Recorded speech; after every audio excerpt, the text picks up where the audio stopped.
We're gonna make this really cool, old-timey Scottish recipe called Hotchpotch. Lamb shoulder is one of my favorite cuts for slow cooking. Kind of like a pork shoulder, just a little bit smaller. Any sort of recipe with slow cooked meat, lamb shoulder is gonna be really great.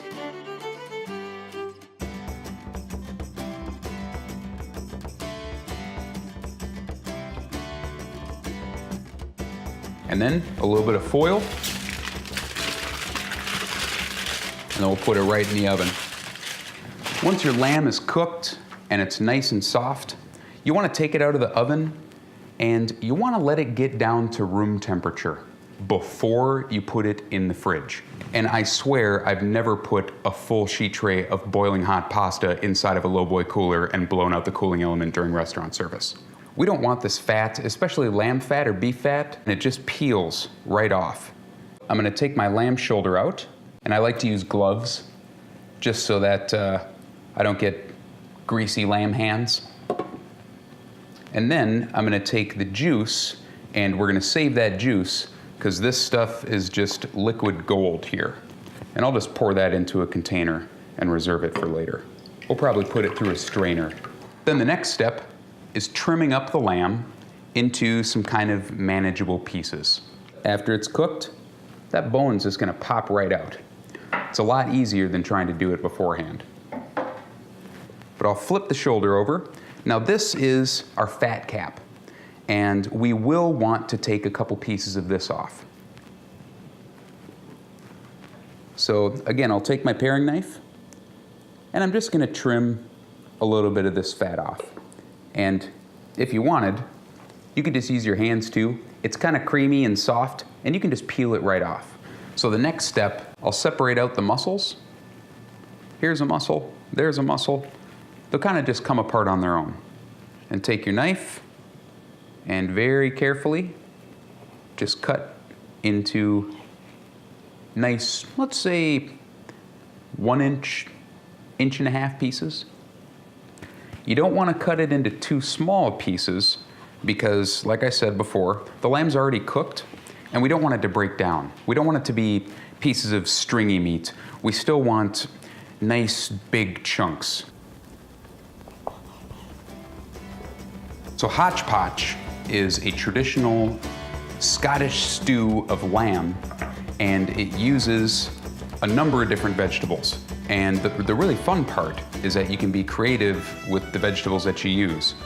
Instead of radishes, you might use baby turnips. Instead of asparagus, maybe you use a green bean. Lettuce is a vegetable that goes into this. You can use any kind of lettuce, really. I like romaine because it keeps a little bit of crunch.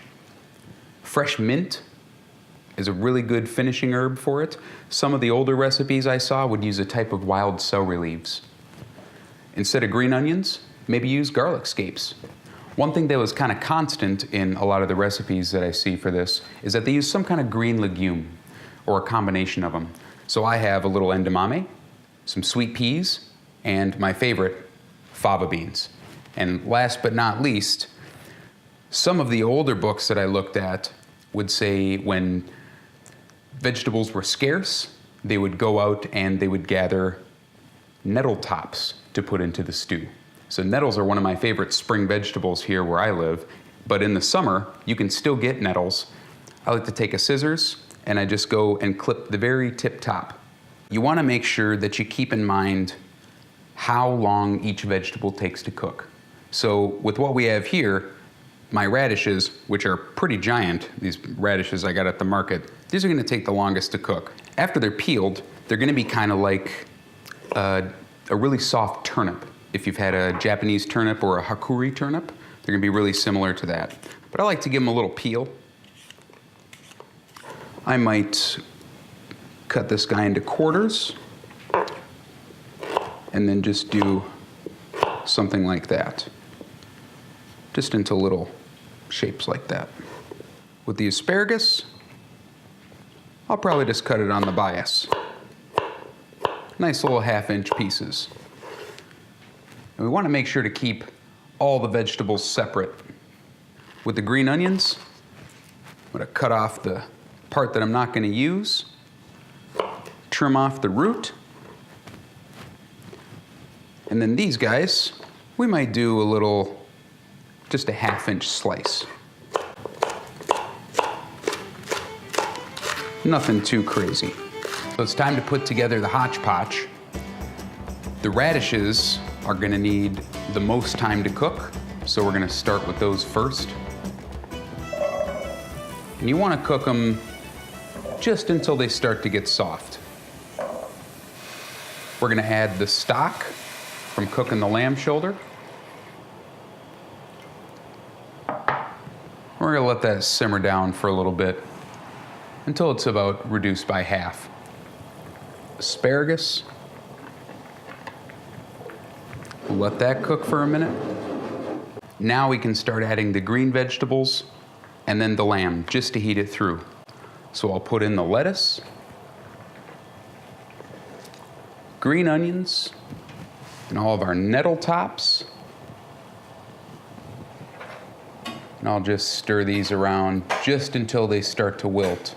The other thing it's going to be important to do is to start layering our seasoning. So I'll hit it with a little more salt, a couple grinds of fresh pepper, and then we'll just keep cooking it just until it's wilted. Then we'll start adding the last of the vegetables and then the lamb. So our peas, fava beans, edamame. I'll give it a little taste. Make sure the seasoning's okay.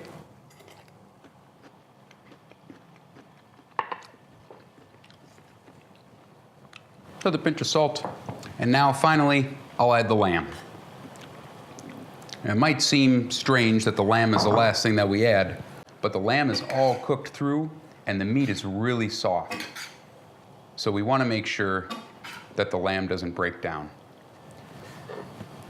And when the lamb's all warm, we'll finish with our mint. It's always kind of magical when the mint hits the hot pan.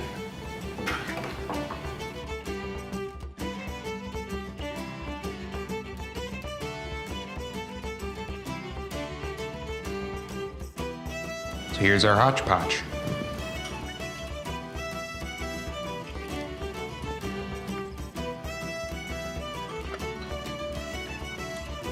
It's some of the softest, most tender lamb that I've ever had. And you get a lot of green vegetables, the brightness of the mint. And then at the end, you get the best part, a little bit of the concentrated stock.